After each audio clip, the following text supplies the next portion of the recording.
പൂക്കാലം വന്നു പൂക്കാലം, തേനുണ്ടോ തുള്ളിത്തേനുണ്ടോ, പുത്തുമ്പി ചെല്ലപ്പുത്തുമ്പി, തേനുണ്ടോ ചുണ്ടിൽ തേനുണ്ടോ.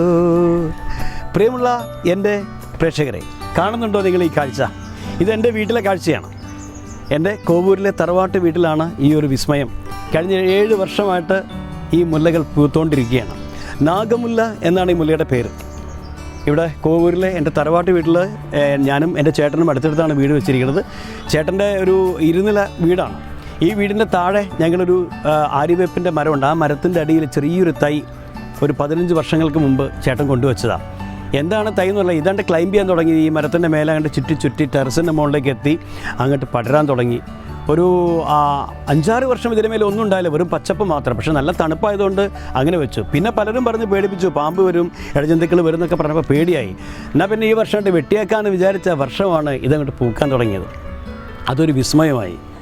അപ്പോഴാണ് വനം വകുപ്പിലെ ആളുകളൊക്കെ വന്നിട്ട് ഇത് നാഗമുല്ലയാണ്, നാഗവള്ളി മുല്ലയാണെന്നൊക്കെ പറഞ്ഞിട്ടുണ്ട്. ഇപ്പോൾ എന്തായാലും എല്ലാ വർഷവും ഞങ്ങൾ ഇതിനുള്ള കാത്തിരിപ്പിലാണ്. കണ്ടല്ലോ നിങ്ങൾ, ഈ ഒരു ഏരിയ മുഴുവൻ ഒരു വീടിൻ്റെ ടെറസാണെന്ന് തോന്നില്ല.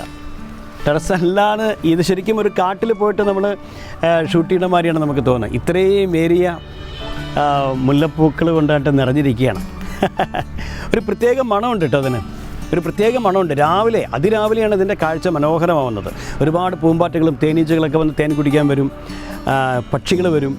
നല്ല തേനുണ്ട്. ഇപ്പോൾ കഴിഞ്ഞ ദിവസം വനം വകുപ്പിൽ ഒരാൾ വന്നിട്ട് പറഞ്ഞു നിങ്ങൾക്ക് ഇതിനകത്ത് തേൻ വേണമെങ്കിൽ ഉണ്ടാക്കാം എന്നൊക്കെ പറഞ്ഞിട്ടുണ്ട്. അപ്പം കഴിഞ്ഞ കുറേ വർഷങ്ങളായിട്ട് ഈ ഡിസംബറിന് വേണ്ടിയുള്ള കാത്തിരിപ്പാണ്. കാരണം ഇതിന് ആയുസ് വളരെ കുറവാണ്. ഇപ്പോൾ അത് വിരിഞ്ഞു, ക്രിസ്മസിൻ്റെ തലേ ദിവസമാണ് ഇപ്പോൾ നന്നായിട്ട് വിരിഞ്ഞിരിക്കുന്നത്. ഇനിയിപ്പോൾ ഒരു 7 ദിവസമൊക്കെ ഇതിന് ആയുസുള്ളൂ. 7 ദിവസം കഴിയുമ്പോഴേക്കും ഇതിൻ്റെ ആയുസ് അങ്ങോട്ട് നഷ്ടപ്പെടും. അപ്പോൾ പൂക്കളൊക്കെ കൊഴിഞ്ഞിട്ട് വീണ്ടും ഇലകളായിട്ട് മാറും. കണ്ടാ, ഈ ഏരിയയിലുണ്ടേ ഈ ടെറസിൻ്റെ ശരിക്കും ഒരു 1500 സ്ക്വയർ ഫീറ്റ് വീടിൻ്റെ ടെറസിൽ എല്ലാ ഭാഗത്തും ഈ പൂക്കൾ വന്നിട്ട് നിറഞ്ഞിരിക്കുകയാണ്. ഇനി ഇവിടുന്ന് താഴോട്ടൊരു കാഴ്ചയുണ്ട്. താഴോട്ട് ഈ വീടിനെ മൊത്തം മൂടിയിരിക്കുകയാണ് പൂവ്. വീട് കാണൂല, ചേട്ടൻ്റെ ചിത്രമൂലം എന്ന് പറഞ്ഞാൽ വീട് കാണില്ല.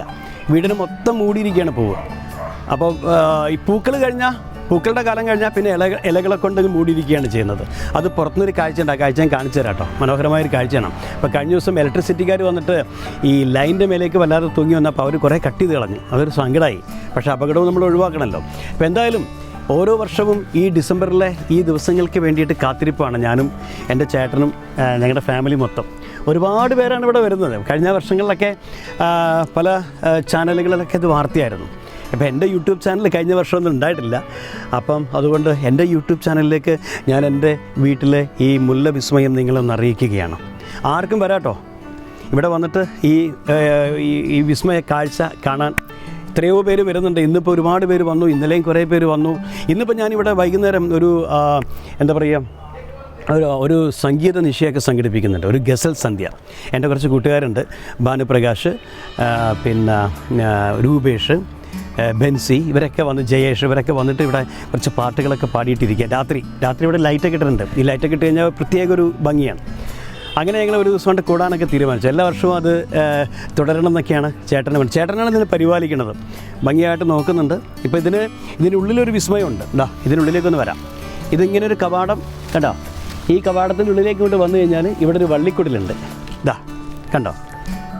ഈ വള്ളിക്കുടലിനുള്ളിൽ ഭയങ്കര AC ആണ് കേട്ടോ, ഭയങ്കര തണുപ്പാണ് അതിനുള്ളിൽ. ഇവിടെ ഒരു ഇരുമ്പിൻ്റെ ഒരു സ്റ്റാൻഡൊക്കെ കൊടുത്തിട്ട് അതിന് മേലൊരു ഇതൊക്കെ കൊടുത്തിരിക്കുകയാണ്. അപ്പോൾ അതിൻ്റെ മേലെ മൊത്തം തങ്ങി നിൽക്കുകയാണ് ഈ ചെടി. അപ്പോൾ ഇതിനുള്ളിലിങ്ങനെ വന്നിരിക്കാൻ നല്ല സുഖമാണ്. ഇവിടെ ഇതിനുള്ളിൽ പാട്ട് പാടാനും എഴുതാനും ഒക്കെ. പിന്നെ റൂമിലൊന്നും AC-യുടെ ആവശ്യമില്ല, താഴെയുള്ള ഇതിൻ്റെ ഒരു തണുപ്പ് ഈ റൂമിലേക്കൊക്കെ നന്നായിട്ട് കേൾക്കാൻ സാധിക്കുന്നുണ്ട്. അപ്പോൾ കണ്ടില്ലേ ഈ വിസ്മയ കാഴ്ച? എല്ലാവർക്കും കണ്ണിന് കുളിർമയേകുന്നൊരു കാഴ്ചയല്ലേ?